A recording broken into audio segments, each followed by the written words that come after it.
Hello friends, welcome back to my channel. मेरा नाम है रोहन और आज हम बात करने वाले हैं about common mistakes made by a new dog owner, usually with a puppy. So before we get started, अगर आपने अभी तक सब्सक्राइब नहीं किया है तो please click the subscribe button and hit the bell icon for the latest videos.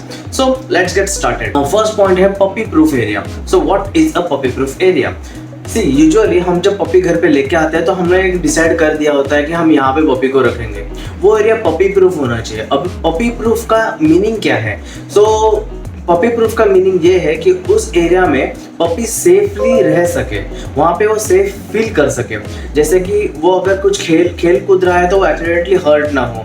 अगर वहाँ पे ऐसा कोई भी बाय मिस्टेक्सली कोई भी फूड या ऐसा कुछ ना हो जिसे वो खा जाए या फिर लिक कर जाए जिसके वजह से वो बीमार हो, या फिर वो घर वालों की वजह से ज़्यादा डिस्टर्ब ना हो, ऐसा एरिया को कहा जाता है puppy proof area. So it is important कि आप जो भी एरिया सिलेक्ट कर रहे हो that should be puppy proof.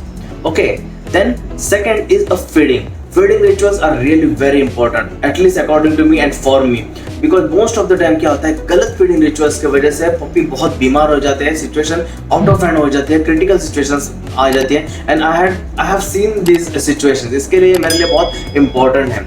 उसमें सबसे पहले आता है कि जैसे ही पपी को घर पे लेके आते हैं वैसे ही उसको खाना दिया जाता है। वो लोग सोचते हैं कि अभी हम लोग पपी को लेके आए हैं, वो भूखा होगा और हम उसे खाना दे देते हैं, but big no for this. जैसे क्या होता है कि हमें पपी को घर पे लेके आने के बाद थोड़ा टाइम देना चाहिए, 2-3 घंटे एटलीस्ट देने चाहिए, so that it will calm down, it will explore the house, smell the new environment, feel the new environment and it will get familiar to this new environment. क्या होता है कि ट्रैवलिंग के वजह से पपी मेंटली या physically disturb होने के चांसेस बहुत ज़्यादा रहते हैं। So this time will make sure कि वो काम हो जाए, शांत हो जाए। ऑल्सो सेकेंड थिंग इस ट्रैवलिंग की वजह से पपी का बॉडी टेम्परेचर भी राइज हो जाता है। So this temperature is not good for feeding.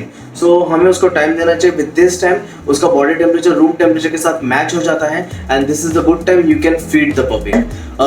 Second thing is a milk. Most of the people, and this is the most common mistakes made by people कि puppy को milk पिलाया जाता है, but guys this cow milk और जो buffalo milk होता है this is not for puppies, they cannot digest it, उनको नहीं जमता। उससे क्या होता है, उससे वॉमिट हो सकती है या फिर वर्म्स हो सकते हैं पेट में, या फिर पपी और भी बीमार हो सकता है। There are lot of chances, so that please avoid milk. Second point ये आता है कि पपी को क्या खिलाना चाहिए। मोस्ट ऑफ द पीपल क्या करते हैं, घर पे लेके आने के बाद अपने हिसाब से पपी को खाना दे देते हैं, but they are making very big mistake हो गई है। क्या होता है कि ऐसे अचानक से खाना चेंज होने की वजह से पपी बहुत बीमार हो सकते हैं, वॉमिट कर सकते हैं या फिर डायरिया हो सकता है, and that can also result in another situation. So make sure कि आप जहाँ से भी पपी ला रहे हो, जो भी प्रीवियस ओनर हो या फिर प्रीवियस कीपर हो जिसके पास पपी है, मेक श्योर कि आप उसे पूछे कि वो उसको क्या फीड करता था, क्या खाना दिया जाता था। और you should also make sure कि आप कुछ दिन तक, एटलीस्ट 3-4 दिन तक उसको सेम खाना दें। मेक श्योर कि पपी का हेल्थ अच्छा है, मेक श्योर कि वो अच्छे से खा पी रहा है, टाइम पे उसका पोटी सुसु कर रहा है। सो if everything goes well, you can gradually change puppy's food, gradually increase or change the puppy food. Fourth point है कि फूड का टेम्परेचर। जब भी आप पपी को फीड कर रहे हो तो मेक श्योर कि उसका फूड का temperature should be equal to the room temperature. इससे क्या होता है कि पपी को डाइजेशन में बहुत हेल्प होता है। ज़्यादा ठंडा या ज़्यादा गर्म खाना देने से उसको डाइजेशन में तकलीफ आ सकती है। So these are very important points under the feeding rituals. Let's move on to the third point which is bath.